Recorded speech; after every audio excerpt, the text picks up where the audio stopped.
Okay, the chaos that erupted in Ventura County is making headlines across the nation. Protesters and U.S. Border Patrol agents faced off for hours in Camarillo at a cannabis farm.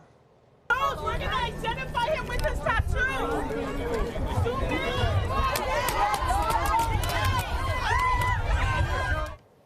Oh, wow. Tear gas was deployed, rocks were thrown at government vehicles, and dozens of people were detained. Joining us now is the president of the United Farm Workers Union, Teresa Romero. Thank you so much for being with us this morning. Thank you very much for having me. Can I just get your initial reaction to seeing what happened yesterday? You know, this has been happening for several weeks already, several months actually, and I cannot even understand why they needed that many officers to go and arrest somebody. They claimed they had arrest warrants. If that was the case, all they had to do was go in and arrest the people that they had arrest warrants for.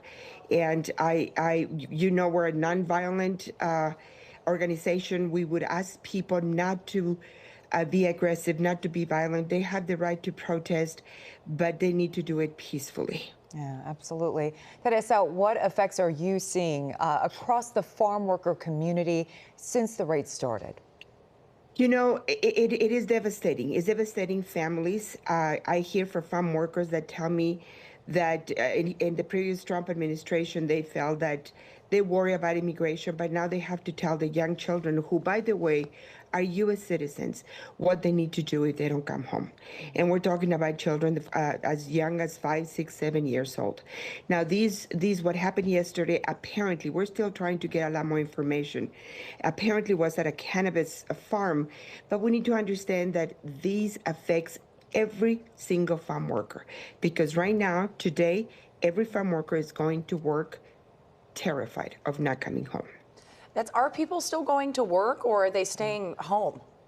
You know, when something like this happens, you're going to have some workers that may stay home 1 or 2 days. But we need to remember that farm workers have a seasonal work, and they have a family to support. They don't make a lot of money, so they know that they have to go to work. They're still afraid, they're terrified, but they go back to work because they have to. They need to support their family. Right. Yeah. All right. We want to ask you, Teresa, has your union discussed with lawmakers about how this enforcement is impacting the agricultural industry?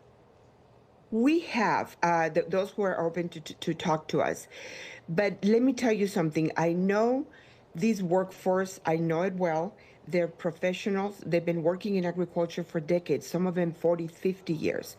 And we have introduced a bill that would solve this problem. It would give farm workers a path to legalization if they have worked in the fields and continue to work in the fields. This is a workforce that is not going to be easily replaceable. And if we want to find a solution, that bill is a solution. We negotiated it with Republicans, Democrats, growers associations, and the UFW. We all compromise. But this would solve the problem that we have at hand right now, and would keep an agricultural workforce stable so we can all have food on our tables. Yeah, I find it interesting. I was reading this morning that this particular cannabis facility, it was owned by a former law enforcement officer who said he was following everything by the books. However, these agents did go in. It looks like they potentially did find some underage workers, so they will be investigating that after going in here. So what do you have to say to people who argue these raids are really necessary to uphold some of our immigration laws? No, these raids are not necessary because what all is happening is intimidating workers. The laws are the ones that need to change. Child labor should be illegal everywhere, but it is excluded in agriculture. So if you are going to exclude it, then you cannot say it's illegal. You need to change the law, and you need to say children under whatever age, 18, 16, cannot work in the fields. Then if they work in the fields, then they're breaking the law. But as long as they're excluded, they cannot use that as an argument. Teresa, before we let you go, we also want to ask you, do you have resources available for the families that have been affected by these raids?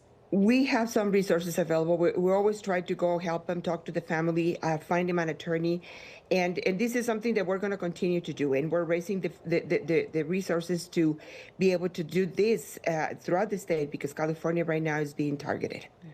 Teresa Romero, thank you so much for joining us this morning. Lots of valuable information there. Thank you very much for having me. And stay with KCAL News as we track all the new developments involving immigration raids, including the protests and fallout.